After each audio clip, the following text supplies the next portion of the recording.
GeM TV நேயர்களுக்கு அன்பான வணக்கம். அதிகாரம் 121 நினைந்தவர் புலம்பல். 1209வது குறட்பாவை பற்றி நாம் இப்பொழுது சிந்திக்க இருக்கின்றோம்.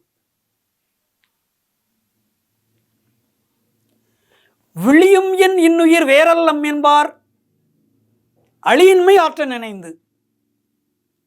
விழியும் என் இன்னுயிர் வேறல்லம் என்பார் அழியின்மை ஆற்ற நினைந்து.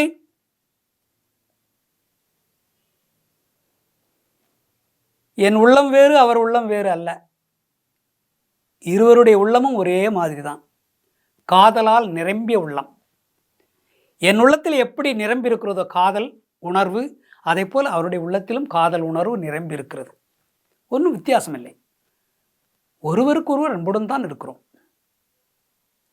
என் உயிர் வேறு அவருடைய உயிர் வேறு என்று நான் நினைக்கவில்லை. அவர்தான் என்னுடைய உயிர் என்று நான் நினைக்கிறேன். நான் தான் அவருடைய உயிர் என்று அவர் நினைக்கிறார்.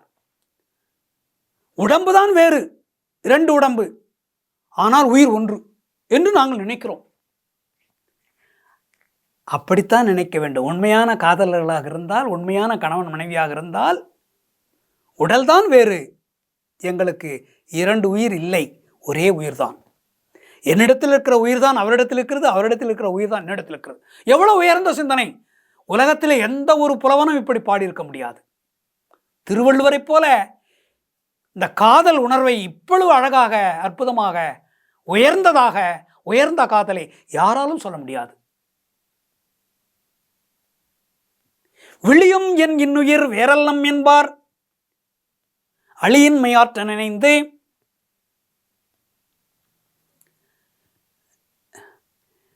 இனிமையான உயிர், இருவருக்குமே இனிமையான உயிர்.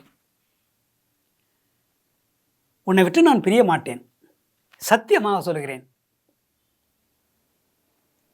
அப்படி பிரிந்து சென்றால் உயிரை விட்டு உடம்பு பிரிவதைப் போல நான் நினைக்கிறேன். உடம்பை விட்டு உயிர் பிரிவது என்றால் என்ன? செத்தேன் என்று பொருள். உன்னை விட்டு நான் பிரிந்தால் நான் செத்தேன் என்று பொருள், செத்துவிட்டேன் என்று பொருள். ஏனென்றால் நீ உயிர், நான் உடம்பு, அப்படி நினைக்கிறேன்.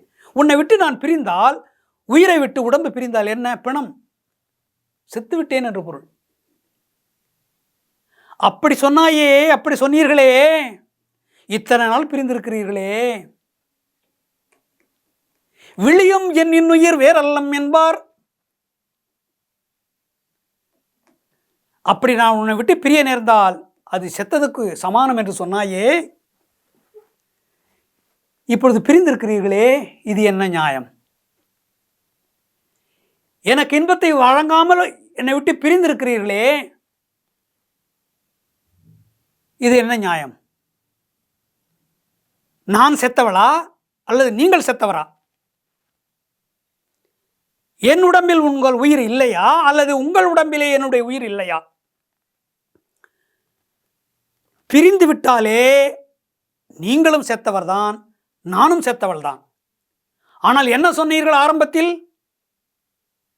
என் உயிர் வேறல்ல, உன் உயிர் வேறல்ல, உடம்புதான் வேறு வேறு.